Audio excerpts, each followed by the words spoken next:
Today, I'm thrilled to have Georg Sola, the co-founder of the AI Literacy Transformation Institute and former business engineering director at Meta. Georg is an expert in AI transformation and strategy with a rich gaming industry background, having worked on titles like Assassin's Creed 4, Black Flag, and Star Wars, The Old Republic. So, Georg, this audience mostly consists of creatives trying to go beyond ChatGPT and understand how they use it to improve their work, right? But one thing between the hype and the FOMO surrounding AI and what we see in media and what we hear tech bros, pitching, the impression I'm getting and many creatives are getting right now, it's like, are we all understanding AI wrong? That's an interesting question, and I think I would first agree with your assessment, right? Like almost no one understands what's going on. Whenever we go into like a company, government organization, institute of learning, we engage. The first question we ask is, so can you explain to us what is generative AI? Right? And you can guess what the answers are, right? Like the most common one is usually ChatGPT or like some kind of database that knows everything. And so on. The problem is there's a large variety in the responses. And how can you, transform to a technology, adopt a technology if you can't even agree on a definition, right? So we believe strongly in first principles and like breaking things down to the basics, because when you have a technology like this, which is moving very fast, I think whether or not there's hype or not, we can all agree that the technology is moving at a tremendous speed, right? And it's changing at a tremendous speed. The truth that you might have learned 2 years ago that there's 5 models in the cloud and the biggest companies will run them, has changed. A year later, you have 300,000, and another year later, you have 1 million llamas. And I guess as of today, you have a llama that is competitive with those proprietary models, right? Like at least if I can be believed. I haven't looked at it yet, right? But so we have a challenge of very quick moving technology and pace, which makes it hard to learn in the traditional way. You can't just go and like learn something and then move and apply it, because the half-life of what you've learned is very short.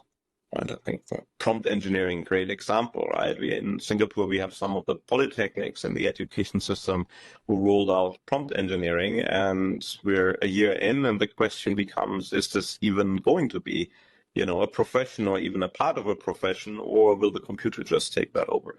So, to go to your, the heart of your question there, we're in a very, tumultuous time. It's really hard to even understand what is true and what is false. It gives rise to hype.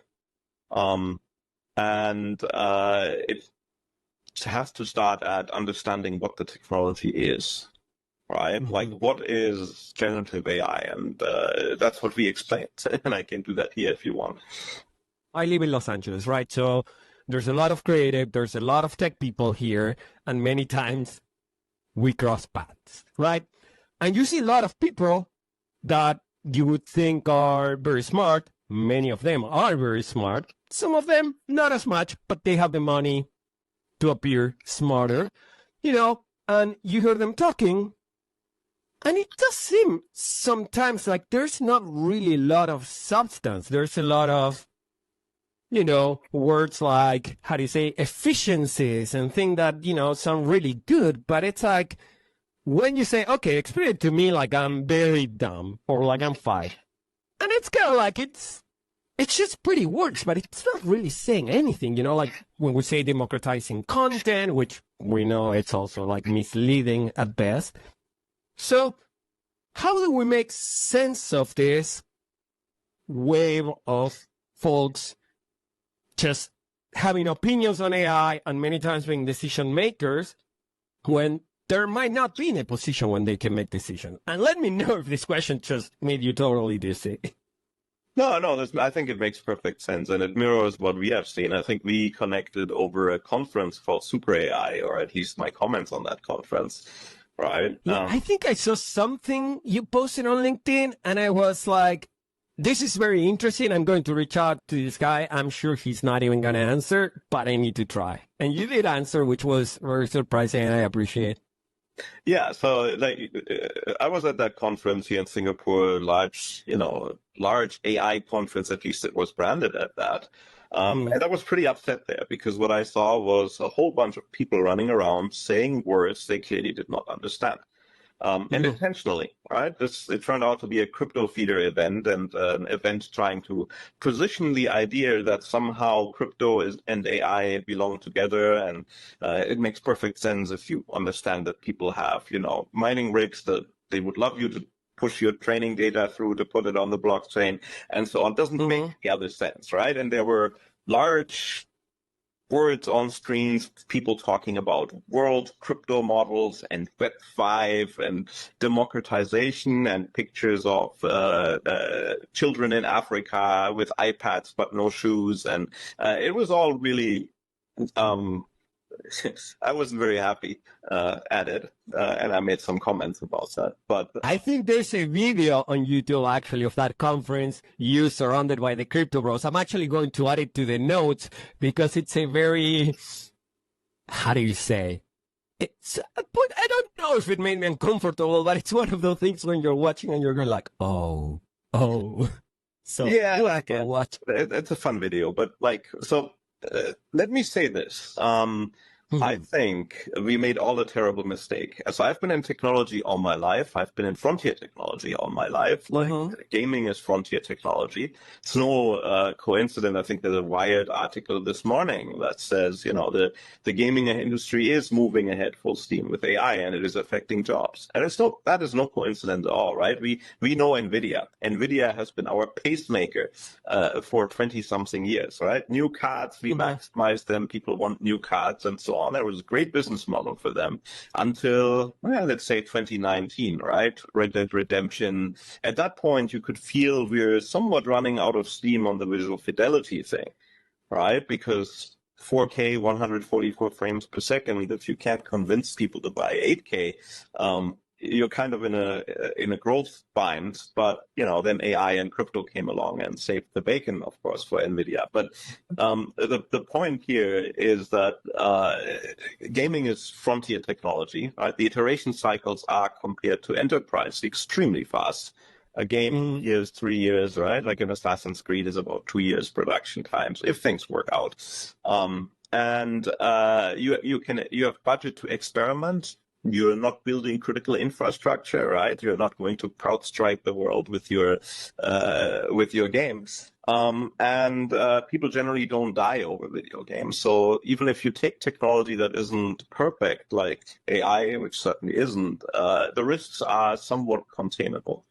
Right. And so I think we made a mistake overall in the world of technology many years ago, 20, 30 years ago, which is we've allowed technology to take the role of religion. Right? And it makes some level of sense. If you zoom all the way back, a few hundred years, a few thousand years, rulers would consult with shaman, priests, bishops, spiritual people, on major decisions to, make sure they're not running afoul of something they do not understand. But there are people who understand it, the priests, right? So before you start a war, before you sign a treaty and so on, you would consult with these people, and these people would get very powerful, right? I'm from Germany. Many of the fiefdoms of the regional lords were bishops. Right? So they had worldly power because they had spiritual power, and that allowed them to become very powerful. And tech has gone through something like that. When you look at the major risks that a corporation faces in the marketplace, it is technology now, right? Technological disruption. And it's something that you have to learn, you have to understand. It has become infinitely complicated. And so you consult, we build entire organizations, tech departments with cardinals, CTOs on top of it. And you have to consult them on everything. And the problem becomes now when we're, at a major technology disruption is you also have to ask them, but it's very self-serving. right? If you ask the CTO, should we adopt AI? It's like asking him, hey, do you want a job for a few more years and, become even more important to the organization? And that's very critical. I consult for game companies, right? And what we tell them is, do not make the mistake to put this to the director of technology. This is not a technological problem. It's a general purpose technology. It's a technology that will affect many roles. It's affecting your artists, your audio people, your localization people, your marketing people. It's brutally dangerous for your marketing people to make AI-generated content and run advertisement because your audience rejects it at the moment.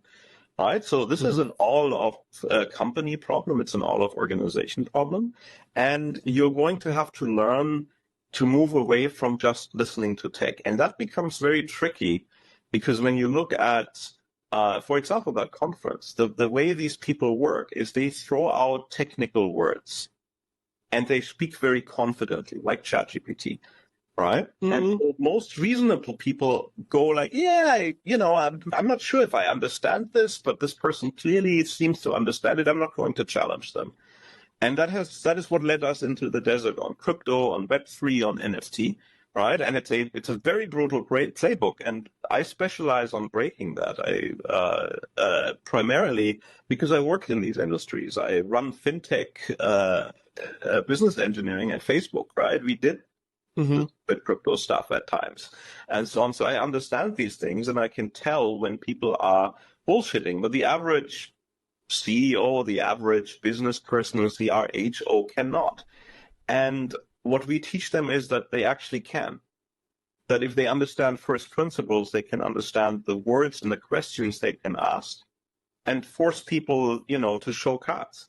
Because it turns out that if you cannot explain technology to people in simple words without using technology bubble, you're probably a charlatan. Well, I don't know if you're familiar, if you watch YouTube content, but there's this channel called CoffeeZilla that I follow, and this guy is basically... I love it. Talks a lot. Okay, so, and he says, we're in a golden age of scammers, and I do think, because maybe many people don't have access to education, like, for example, me.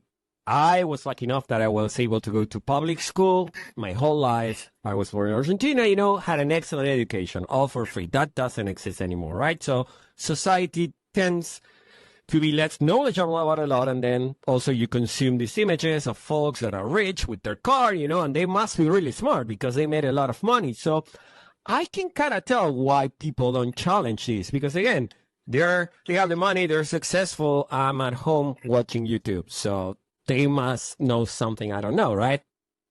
Well, yeah, I mean, so this is very interesting, right? Because when I think the money thing is about to fail us badly, right? So I think my favorite thing, right? Like the prophets of AGI are standing there and saying, in a year, there will be AGI. I think Elon said that, right? Again, this works really well when you can't even define AGI, right? Ask anyone just like, what is generative AI? What is AGI? They don't have an answer because there is no commonly agreed answer to. It is basically the equivalent of a religious prophet saying, if we just cook this soup of cat pictures, shitposting, YouTube videos, stolen books, whatever we have, and we cook it with, lots and lots of compute, outfly these glorious NVIDIA shares on one side, so someone is getting rich. And on the other side comes out a mathematical function that has abstracted the rules of creation, right? So you take the work of humans, like labor, the labor output. A photographer makes photographs, a painter makes paintings, a salesperson writes sales pitches and emails and so on. You throw that into a pot and you cook it.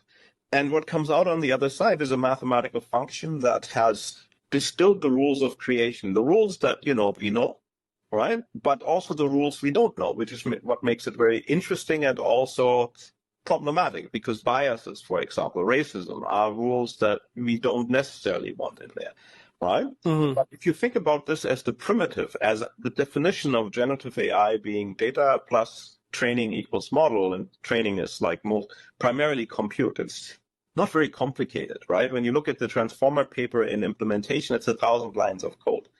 That's really not a lot, right? So when you look at that, and you understand, you zoom out and you look at companies. So what have we done as software engineers in the last 40 years?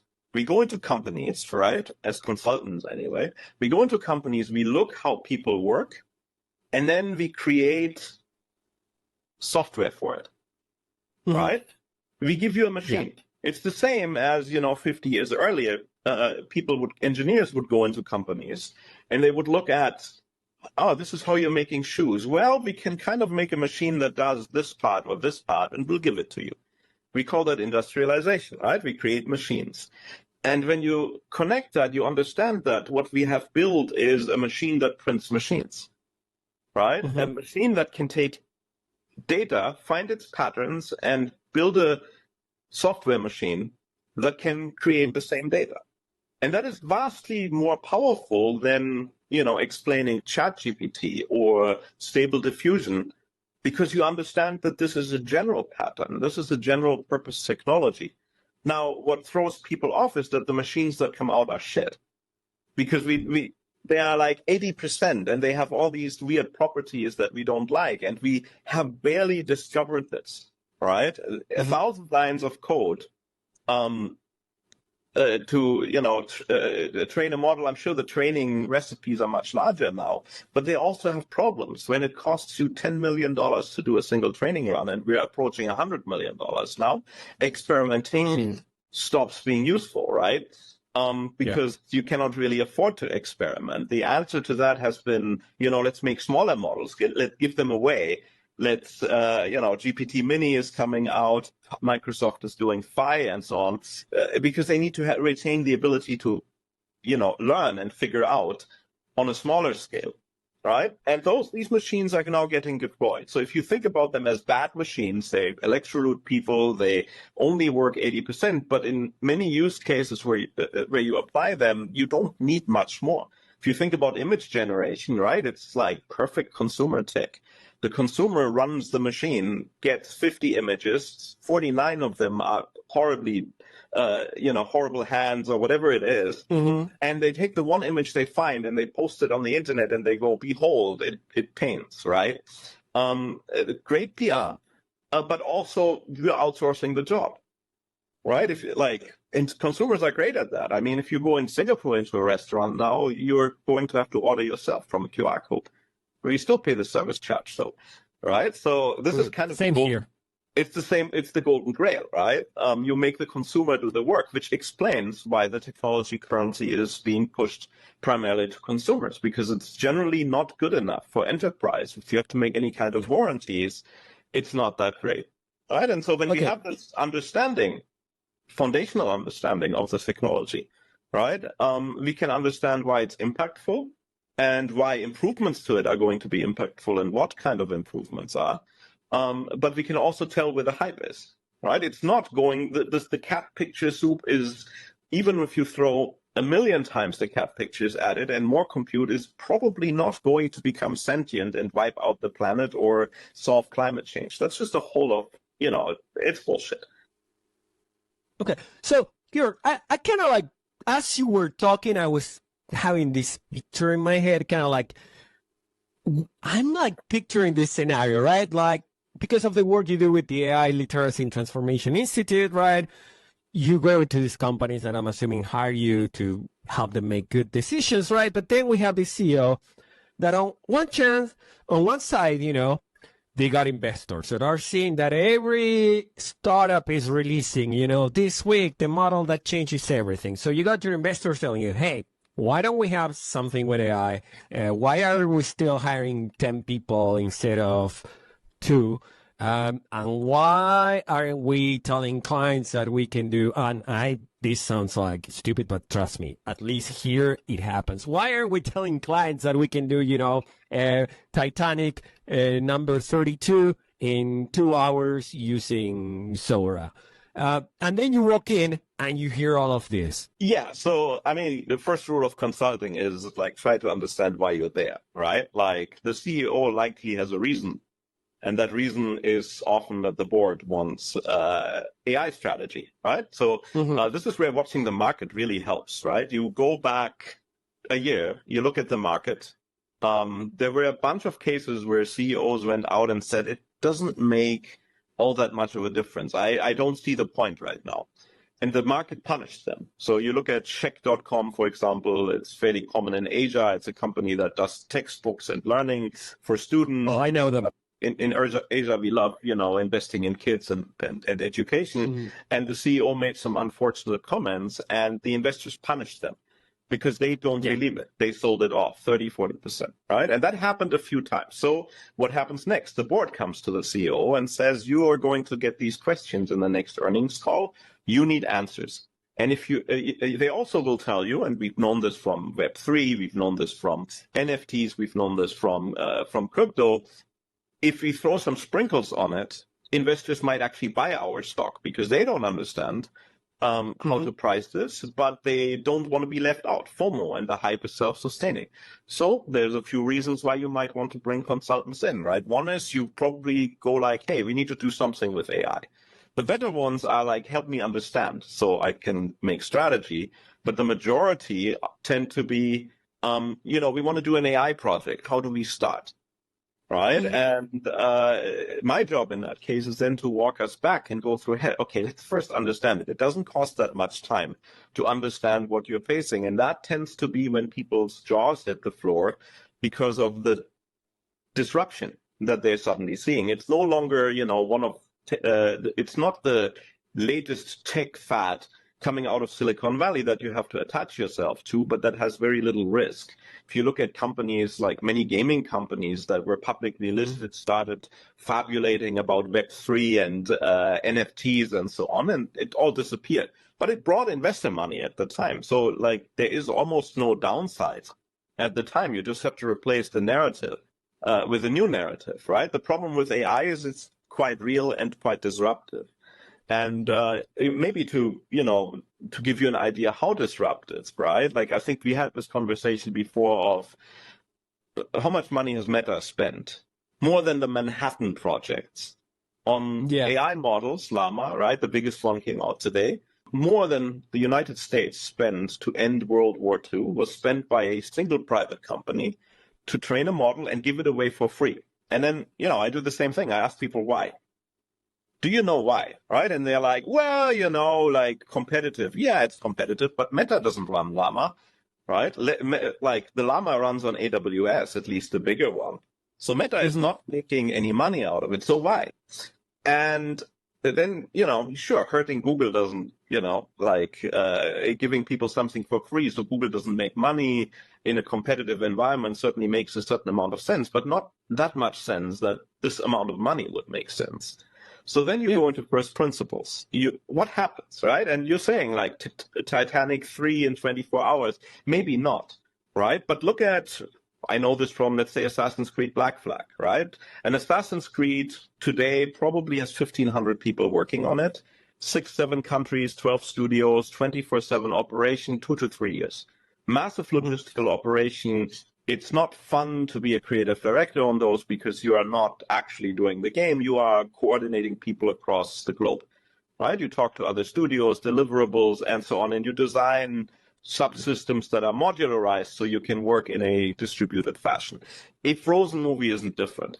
You have a core team somewhere at headquarters who do, the creative, but then visual effects, animation, everything, post-production, it's all over the globe, especially here in Asia, 400 people in Malaysia, 600 people in the Philippines, and so on and so on. Massive logistical operations. So you can see Jeffrey Katzenberg, for example, right? Like Hollywood finance person fabulating that it's going to be 50 people and they're going to be at Skywalker Ranch and we're all going to be phenomenally rich. Right. And when you look at the progress on video models, and, I'm not talking about, this Sora and so on, just look at the science progress. You look at a project like Tooncrafter, for example, which is, I think, open source at this point. All it does is it takes 2 keyframes and it animates between them very quickly. So you can have 50, 60 animations between the 2 keyframes. You can select the one you want. What does that do? It removes the need to paint those frames in between. That just went to the machine. And there's others from like NTU in Singapore here, which color. They just take a keyframe, you give it one color, and it consistently colors, right? So we see a massive productivity injection through the technology. And you can see where these financiers are coming from, what they're going to see. Like they want to make this thing with 50 people. And let's say that happens. Not tomorrow, not in 2 years, but maybe in 5 years that actually happens. So what happens? Okay. What happens when Disney can make, a Frozen movie in 6 months with 50 people? You get 4 times as many. And of course, it's not just Disney because it's not their model, right? Mm-hmm. OpenAI, whoever offers these models, will sell it to anyone. So what happens? The market gets swamped, right? Commoditization. When everyone could produce shoes because the cost of making shoes wasn't building a factory and so on, it was just buying the machines and, not training people and so on, the volume goes up and the price goes down, right? But the interesting thing, because you can produce more, but that doesn't work in the digital economy. We already price entertainment and creative work at a massive discount. Gaming trends to free to play. It costs nothing. Right, and movies, you get Netflix for $20 or whatever it is, right? So cost has not a lot of room to attract more buyers. And as a second factor, again, looking at it economically, what constrains entertainment? It's screen time. And we're maximized on screen time. We were in the pandemic, we're down. That's the reason why many entertainment areas like gaming and so on are in trouble, because people have less time. Which means we are actually growth bound. We are not growing these industries anymore because everyone is sitting on phones and screens all the time, and they are fully taken into account. A new player like TikTok coming in isn't adding new people to the ecosystem. It's also taking gamers, for example. Game companies have lived too long in the idea that gaming would always grow because young people prefer gaming over screens. It turns out that younger people prefer TikTok over gaming in many cases, right? So what you have here is now a massive increase in supply. You are a stagnant to only slowly growing target audience and very little flexibility on price. And that means the primary beneficiary of pushing AI into entertainment is, drumroll, Meta. Why? Because when your primary business problem isn't the production anymore, you're paying less to produce and you're doing it faster, your primary business problem shifts to selling, demand generation, short advertisement. Disney will have to leverage their IP and their brand, and they're probably very confident that their brands will win in a market that will be oversaturated. You look at Amazon, it's been 2 years since ChatGPT, the amount of books is exponential. Right? Stock photo pages had to shut down because stock photos are no longer really all that valuable. Some of them, focus on high quality made by human, handmade. We know that in industrialization, handmade can command a premium, right? But everyone else is basically turning into commodity malls. Code. The same thing is about to happen with code. Right? We have these ideological conversations, where tech people hang out, like Hacker News, about it's not going to replace programmers. It ignores the productivity increase in the system. You don't need to replace. You just need to increase productivity and people lose their job, right?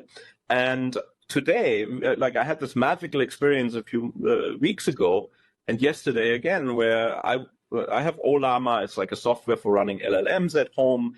It doesn't come with the UI, right? But there's dozens of UIs available. The problem is it takes time to download, test, set up the Docker container, figure out if it's malicious.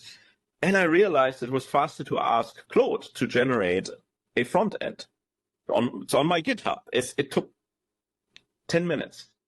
And that was faster and quote unquote safer than, I just gave it the API documentation. It built it. Right. And so there's something happening here where productivity is massively injected and it commoditizes things. Apps. You're going to see an explosion of content in app stores, even beyond where we are today. So everything, AI drives content creation and it drives down the value of the creator because it takes the role of the creator. right? It's trained on the creator's work. It's a mathematical function that abstracts the rules of creation. So people go down, right? And platforms go up because you need to sell this to someone. It doesn't matter if you democratize everything. If in the end, the platform controls the pricing power, right? So Disney will find, like anyone else in the industry, is that in the short term, they can make some money because it's going to be cheaper. But these machines can be teleported into your business, right? Like you just get the API and it's done. So, it's not a 10-year advantage. It's a 2-month tech advantage before your competition starts aligning, right? And from there on, their power goes down, and the money that they saved on giving to the creative, they're going to have to give to Facebook and Google and Apple and Amazon to win. You look at Amazon today, what does it mean to be on top? It means you paid for advertisement that will put you on top, or you paid for fake likes, and that will put you on top. Neither of which is fair or has any factor of quality attached to it, because the consumer in these platforms has no ability to tell what is quality, and the algorithms decide what they see. And that is what we, bring across to executives, because they have to think very carefully of how they move their business. It might be inevitable to adopt the technology. There might not be, from a capitalistic perspective, there might not be a choice unless you want to brand handmade and you have the audience to do it. But when you do that, you have to understand that you're looking down a slope of the next 10 years being extremely disruptive to the business. When I'm talking to creatives here in LA, people that work in content production, which is where I'm coming from. Again, I'm not an engineer. I was a dude that wanted to make videos for a living, somehow managed to do it. And now I don't know if I made a bad choice and should have gone in IT as a young kid. Probably that was the way to go. But anyway, I talk to creatives, right? And we know creative industries and the roles involving repetitive tasks. Those are probably toast. But when I talk to these creatives, there's this sense of rejection and dread about AI. But now my question is, okay, we know a lot of things can go wrong with AI. I also think some things can go right, but can creatives afford to ignore AI and kind of cover their hands? It's not happening. So I've been a creative for a significant chunk of my career, right? Always been creative tech, the creative director, technical director, these kind of things. And I've worked with creative all my life, right? And it's, can you ignore it? No, right? There's a lot of, when I looked at LinkedIn, there's a lot of people who benefit from attention generation by saying edgy things, right? It's all bullshit, it's all hype, or, you have to adopt it right now. Here's my 20 prompts, please do it, and so on. And the answer is in between, right? I think number one, if you think about it very structured, number one, hype and function do not exist on the same axis, right? People want it to be simple. So they say, well, it's overhyped, therefore it's bullshit. Unfortunately, that's not how it works. If you're old enough, if you've been in tech, I started my career, slightly before the .com crash. You understand that there's a pattern here, and the pattern of hype is not related to whether or not the technology is bullshit or not. The internet is a great example. We overhyped it, right? And it crashed. Why did it crash? Not because the technology wasn't going anywhere. Even, in my 20s, looking at the internet, it was entirely clear that this would eat the world. And most of us in tech had that same feeling. It crashed because the VCs who had given the money have very, very strict book balancing rules about 10x return in 10 years. And when things were slower than expected because they were overhyped, they had to pull the money. That crashed all the startups. The press was writing the internet as a fad. And we know how that has gone, right? This is a general purpose technology. It has fundamental properties and new functions that we'd never had as humans before. Right, the ability to build machines that create did not exist in this form because it's a generalized progress. It's not a specialized process. I'll take the example here from software engineering. Right? I'm a software engineer by trade. I have benefited greatly all of my career. To go back to the magical symbolism and so on, general purpose compute, right? The microprocessor and the general purpose compute, the machine that can do almost anything. It's a 50, 60-year-old invention that is incredibly powerful, and the only people who could really use it were the people who learned how to instruct this general purpose power into something specific. Software engineers, PMs, technical people. We speak the language, the magical words to the computer, and the computer does what we want. And we sell that to you. We sell this to everyone. This is why we got paid really well, by making magical artifacts called interfaces that turn general purpose compute into specialized function. I go into your company, I listen to your voice, I see your workflow, and then I speak the magical words, and out comes a program that I can give you that gives you a tiny bit of that general purpose power. Very cool, right? And it made everyone build machines and so on, and made us very rich. And then now comes this technology, right? And this technology, and let me be very clear, creatives and programmers face the same question. It's like ignore or not, right? It writes code. And we like it kind of like creatives like Photoshop when it integrates with our workflow and doesn't make us feel like we're disappearing. If Copilot shows up in Visual Studio and helps us autocomplete codes and functions, we don't complain, right? Because it doesn't feel threatening. But if you look at the paradigm, if you look at Claude today, you understand that the power to create interfaces, highly reliable software like v0.dev or Claude's artifact system are incredibly good at front end already, and we're only 2 years in. They can create interfaces on the fly. So the power of us, selling our ability to translate to the computer, and that is our livelihood, just like an artist sells their ability to bring creative vision into focus, right? Is going to be taken away from us. The interface might disappear in 5 to 10 years, because if the computer can just generate the interface for you, for your eyesight, right? Like you throw in the Singapore tax code, which is arguably very simple, into Claude, and you say, make me a tax calculator, add some graphs. It does it. It takes 10 seconds.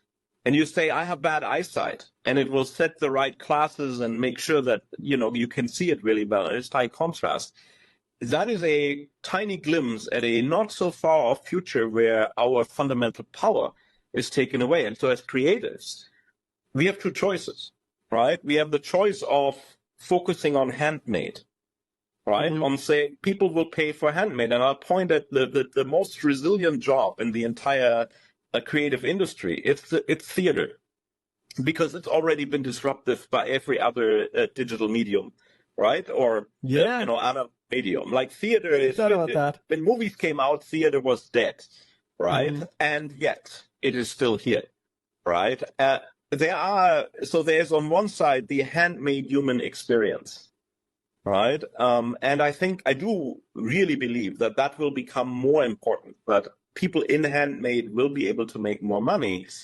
But for that, LA is probably great because, you have a critical mass, for example.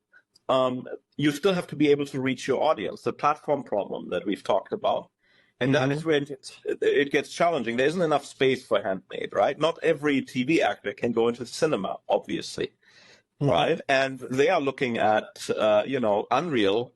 They're looking at Disney replacing traditional ways of making TV shows using Unreal, and making demands of scanning your face, and they're like, you're not scanning my face, right? Like we want to be paid for that. But the risk here, of course, is what if they don't need? What if they just create digital actors and make them famous?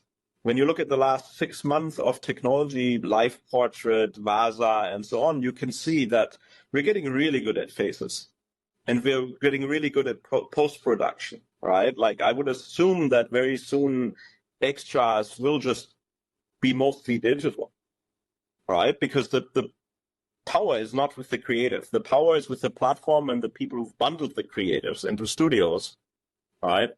And so on one side, I'm somewhat negative, obviously. I don't have a message of strong hope here. Unionization already exists in the gaming industry is finding out that it might be really good to unionize, to slow things down, right? But at the same time, the majority of people will work with this technology. In what makes, as a structured thought, what makes your role vulnerable is how many steps does it have, right? And how good can the technology do the steps? The challenge, for example, for voice actors is it's one step, right? Speak the sentence based on the model that was trained for. That means you're highly vulnerable. You're extremely exposed. If your job involves multiple steps, well, this is where the technology and the hype works in your favor. The hype is agents will do all the stuff. The reality is agents cannot work if the technology underneath is 80%. Because at 80%, 5 steps multiplied into each other result in 100% failure chance, compounding error, right? So you can tell Silicon Valley is hyping agents right now, but at the fundamentals and at the speed at which these machines are getting more reliable, which is not very fast and it doesn't scale with more computing power, it will take many years before you can take complex jobs and move them, right? So you look at what is data available for my job? The more data is available, again, artists are out there, of course, like they're scanned, they're on YouTube, everyone has been stealing YouTube videos. That makes you vulnerable if the data is available. If the data is not available, if you have a job that's hard to measure, your job is fairly safe in the short term until people come and say, we need to measure you for quality assurance. And, so we can make a model. If you're writing sales pitches, right? If every single company out there that is offering video conference software has changed their terms of service, trying to get all the video conference talk. We are probably just right now providing training data to a future LLM or video model somewhere, right? We're doing it right now, dude. Yes, right now. And everyone right now has changed their terms of service or is doing it anyway to collect data, because the first principle underneath is that data becomes important, incredibly important, because that's what allows you to build the machine, data and compute you can buy, right? Mm-hmm. And human talent goes down proportionally to that. Right. So for creatives, I think what is really important to make a decision, regardless of whether or not you like the technology or not, is you have to engage with it and understand it so you can make the call on whether or not you're exposed. If you use something like ToonCrafter and you are in animation, you understand the impact better than some tech bro. Right? Tech bros, when I was at Facebook, coming from the video game industry, I was shocked at the naivete of the 20-year-olds running around with money, buying companies and selling products. Because, just like at the start of this wave, everyone was like, yeah, the industry is toast. We're going to make 3D assets in no time. And that completely misunderstands the complexity of 3D pipelines that go into video game productions. No such thing happened in the last 2 years. All of the companies that collected lots of funding collected it from people who do not understand the target industry, right? There will be a wave of technology that will hit that industry hard, but it's not the first one, because that's just the tech bros making up stuff. And for you to understand whether or not the hype you're getting is tech bros making up stuff, or it's actually a real threat to your job, you have to use it. Mm-hmm. You cannot reject it. Right. And that is probably the number one advice. And the number one advice we give to companies is don't hire AI people, because you can't even tell who's real or not. There's more AI experts on LinkedIn University than there are rats in New York. You cannot hire. The Intuit thing, I think we've seen this, in the last couple of weeks, when Intuit says we're going to fire our low performance and we're going to hire AI people. It's bullshit. These guys got destroyed by the IRS launching free tax filing, and the C-level is making up excuses to the shareholders and is trying to sprinkle AI over it to not get punished, right? And instead, what is happening is they are not going to be able to hire, because you can't hire AI people. There's no formalized education. The curriculums are in flux. We work with multiple education systems. No one is ready. Right? There's no certifications. If you don't know AI, you can't hire anyone because you don't know what questions to ask. The recruitment agencies don't know the questions to ask. Mm-hmm. The idea that this technology will get adopted very quickly is, outside of specific apps that are very easy to use, is somewhat secondary, right?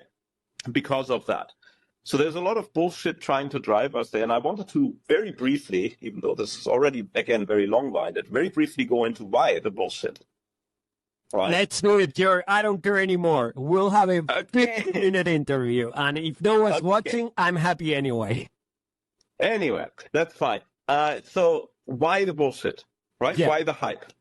Mhm. Because it makes sense, right? When you look at something and it doesn't make sense, you need to always ask yourself, am I looking at it through the same game rules? Yeah. It makes sense. So what hype does for Silicon Valley companies, right, who are the primary investors and beneficiaries, is very simple. You are borrowing money against the future. You promise things like Elon saying, I'm going to build the fastest model ever. Right, the biggest model ever, and we're going to do AGI in a year. You promise something, and people who believe it give you money. They buy your shares. Those shares can be weaponized. Silicon Valley does talent acquisition with stock compensation. On higher levels, it's 3/4 stock and 1/4 cash, right? So those shares have real value, right? And they do M&A. They buy the competition. Sam Altman launches Harvey AI Legal, makes a lot of promises, collects $3 billion in investments, right? And then turns around and buys multiple legal data platforms that are critical to the legal system in the United States. Because again, data is really important in the future. It will deprive the competition of that data, right? And it allows him to build a real business. But instead of, building, growing, showing value, he just made promises, got the money, and use that money to move his business. So hype is a part of the business. It enables you to borrow money in the future and drive out your competition, especially competition that is physically limited, right? Tesla, for example, is a challenging growth stock because JP Morgan can buy satellite footage, look at parking lots and shipping traffic, and deduce how much you're going to sell. And that's not great when you're trying to bullshit hype. But if you're a pure tech company, if you're Facebook, if you're Google, it's extremely hard for people to get signals of what is real and what is not. And that allows you to do hype and then fake it till you make it and use the money to catch up. And it's very unfair for anyone else in the ecosystem who has a supply chain that can be externally observed, right? Like Elon is great with that, like user seconds, right? He just made up that new metric no one ever used. And billions of user seconds on X. And because people are tech illiterate and too trusting with technology, they invest on growth signals that are basically synthetic, right? Like at Facebook, we shifted from reporting user numbers to family of app user numbers. It gives us control over the narrative. Right? Yeah. And so the hype, there isn't a redemption story there. There isn't see, I knew this was hype and now it's all going to crash. Sure, it's going to crash. But the shareholders are paying the price for that, not the companies. The companies turn that money into real assets, workforce, work power, and most importantly, they crowded out the competition out of the market. And that is what regulators are extremely late on, right? And that is what most industries are late on. So the hype has to be here to understand that this is where Silicon Valley is putting their money, right? And there is no downside to them, not really. So especially since bonuses are paid on a half-year basis. So even if everything goes down in flames, most people at the higher levels will have been paid, right? So that was do well. Yeah, so that is key to understand, and therefore people cannot go and say because there's hype the technology isn't real, right? Hype is there because money is there and because Silicon Valley is doing economic warfare on industries that it's trying to replace. All right, so let's give creatives something to fight back because, the act of being creative at the end of the day, it is a bit of an act of faith, right? Like when we were creating, definitely we say, I'm just going to try to make money with my creativity. That was an act of faith. A tremendous one itself. So let's say I'm a creative. I don't understand anything. I know how to use ChatGPT to do basic stuff. But if I had to start today to learn about AI, very high level, what do you say is the wisest approach for a creative? So let's cut this a little bit. Okay. Educate yourself, right? And I'm not just meaning about AI. Like I consult on a copyright colloquium about the impact of copyright in and AI, right? And what stressed me is that, the baseline understanding of everyone, rights holder organizations, and so on, is very low. The baseline understanding of what is happening today, because the technology is accelerated intentionally at a massive speed, right? Like the act of giving Llama to everyone has accelerated AI adoption massively, and we discussed why, because it's down the road beneficial, but it also runs over regulators and slower moving processes that try to understand. Right? Mhm. So educating yourself, not just about AI, but honestly, primarily about the digital economy is very critical. I've been part of, MBA programs recently, one of my startups as a case study. And it shocks me again that what we are teaching, what we understand, what we tell people how the economy world does not include the last 20 years of platform economy. Right? Creatives, when you look at it, the number one challenge as a creative you're facing is platform. You need to be able to, someone else controls your ability to reach your customers, right? And that is very dirty in some cases. If you take Spotify, for example, right? So Spotify pays some money to creatives, a royalty stream, right? But Spotify is partially owned, because they offered themselves early on in the equation, by the studios, right? So the studios are benefiting massively from Spotify being successful, but they're benefiting it. They have the benefit from two streams. They have the small revenue stream that is given to artists, so they are acting as a pass-through and they're collecting some money from it. And they have the much larger part, which is the share growth of Spotify and its profits, which they are direct shareholders, which they don't have to share with the artists, right? So there's a great in-depth article from Cory Doctorow on this topic, right? Artists, and in many ways, other professions are now beholden to a digital economy that is, as someone who worked on video games around the age of piracy and colonialism and so on, it is similar to the age of colonialism. You could look at Meta and say, hey, this is East India Company 2.0. And because, you look at a country like Singapore over here, you have trade lines, digital trade lines, right? Fiber lines that connect you to the world. And tech companies, Amazon, Google, Facebook will say, hey, we are allowing you to sell to the world. We are your gateway to the world. Our ships transport our goods, right? Our harbors will bring it to the merchants. They control all of it, though. All communication. WhatsApp is 102% penetration in Singapore.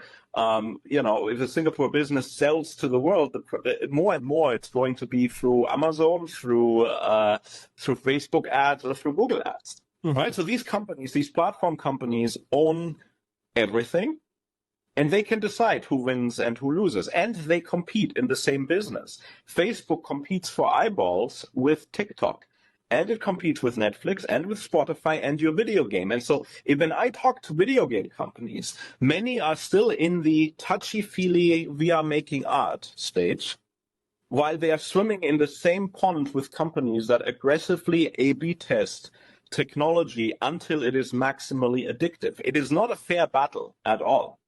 Mobile games is a great example. When you look at mobile games, it's a great example of an industry that has been creatively strip mined to the bottom by platforms. There's basically no challenge in making mobile games anymore. You can buy any mobile game you want from an outsourced team in Vietnam or China, which is specialized in it, and it will not cost you $20,000 for the most part. And that is the second step in the process. The first step in the process is running these fake Facebook ads and seeing which ones convert. Because your primary business problem isn't making the game anymore, it's finding customers. So everyone is flooding these platforms with fake advertisement. And since we don't enforce truth in advertisement on digital platforms, we've given them the ability to control that. And as a result, Video games are not made by sitting, creatives sitting in a room thinking about what is the beautiful experience and emotional journey I want to inspire in our people. It's which Facebook ad works, and should we make a game on it, or is the ad so good that we could throw any game at it and the conversion on the App Store level is good enough to justify it? Yeah, because if you I was gonna say, with that, sorry, I keep you are interrupting. toast. So go on. No, what I mean is when you were saying this, is like that explains why the video games you see on the ads usually have nothing to do with what you're downloading. You see this amazing scene, and then you download the game, and it's Flappy Bird, and you're like, we are in an age of attention is the most important commodity. When someone dies, there's fake autobiographies spun up and sold on Amazon. Right? We don't enforce any of it. There's, governments have given up on trying to enforce all of it, so there's nothing against it. Even if there's a real autobiography, it will be crowded out by fake likes.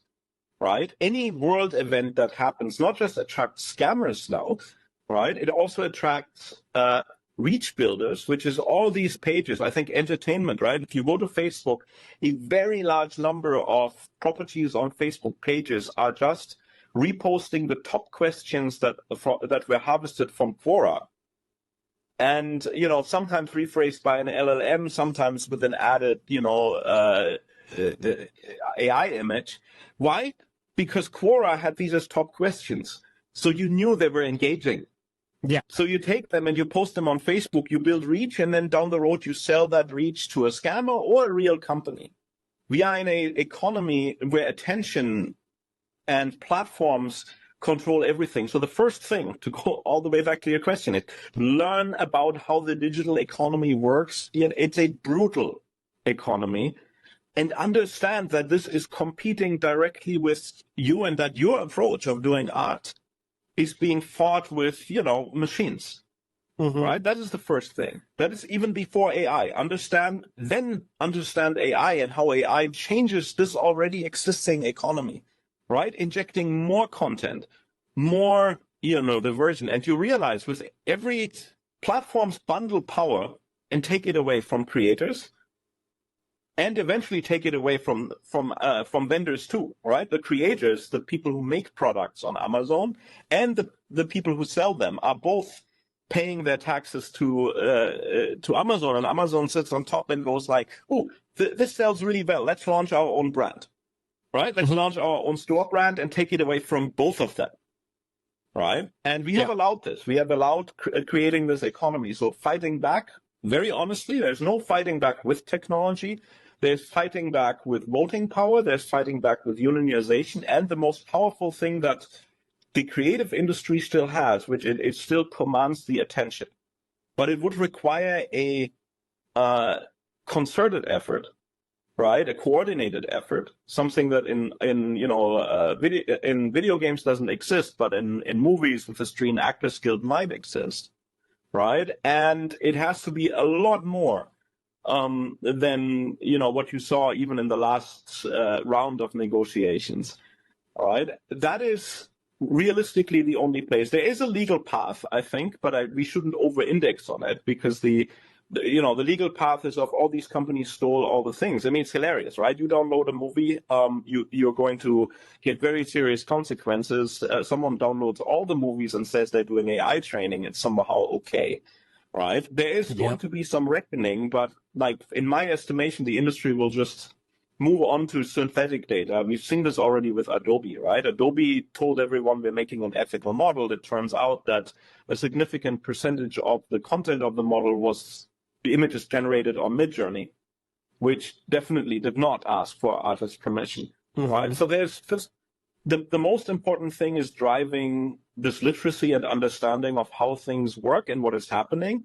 and driving it up to the point where decisions are made, like legislators, and hoping that it can make a difference before the money on the other side, the money that is built on a lot of narratives, crashes in, right? So we consult on, rights holder things and so on to help them like just understand the breadth of what they're facing and so on. But for creatives, the challenge is the rights holders might also be a platform and not necessarily be on their side, right? from that perspective, it's always been hard to be a creator. It's you go back a few hundred years into the high times of Italian art, and most known artists were sponsored by rich people, right? Like, Yes. it wasn't I'm free and to be able to pursue what I really want to do and so on, unless they got very, very famous and someone paid for them. It would require a massive rebalance of how our economy works to help artists to regain that power. But right now, the little thing you can do is really driving the awareness and understanding, and not engaging in the overhyped conversation on both sides, like the whole doom scenario. Like these things are not credible, right? The whole doom scenario is a denial of service attack against regulators. The European Union spent a quarter of its regulatory force investigating AGI threats to the planet now.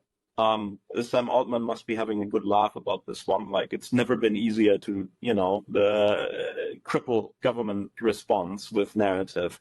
Don't go there. Like, pick the things we can easily figure out, like how do machines alter productivity? How much productivity injection does a market which cannot price lower take before it has massive job impact? And use that leverage. Jobs are leverage, right? Like, voters are still voters, and like there's some hope there, right? Like, there's a reason why Silicon Valley bought itself a VP right now. So, Georg, this has been an amazing conversation, and hopefully, because I want to be very transparent, this platform has recorded the whole thing. But now folks kind of have a clear picture. When can they learn more about the work you're doing with the AI Literacy and Transformation Institute? Is there a website or any resources we can point them to? Yeah, so we have that website. You can definitely use that to get in contact with us, and we can have a conversation. We're a fairly small shop, so we specialize and we carefully select what we work on, but we can have a conversation for sure. We're also, you might have sensed a certain sense of mission here, right? Not just rambling about tech and so on. We launched a nonprofit in Singapore because we feel, it's not limited to Singapore, but we feel that the problem with snake oil specifically is getting so bad that it would be much better to scale fundamental understanding to everyone. So we are about to launch probably in the next week. The website is up. It only has like a notify us when it's up page, c4ail.org, Center for AI Leadership.org. This is a platform that will scale out fundamental understanding for first principles, concepts, along with expert biased data points out of the ecosystem. So we're not even pretending that we're neutral. We have a few experts, world-class experts, who are able to understand games, AI, financial services, a bunch of fairly common verticals, and who commentate and select one or two data points a week and make it available. The main reason there being is, general purpose technology, it's going to touch all of our jobs, just like we're all working with a computer now. We're all going to work at some level with AI, but real jobs. We can't just, spend all of our days trying to stay on top of the technology. So we're trying to condense it down to a few data points a week for each vertical, ecosystem intelligence, and couple it with the concept so you understand. Right? Because just giving you data points does not help you, right? If I should here's what Google fucked up, here's what Microsoft fucked up, recall, eat glue, whatever. I throw all of the at you. Whatever you come as a conclusion to is going on is not going to be what is going on. So we give you the concept. We help you understand, does this news fit?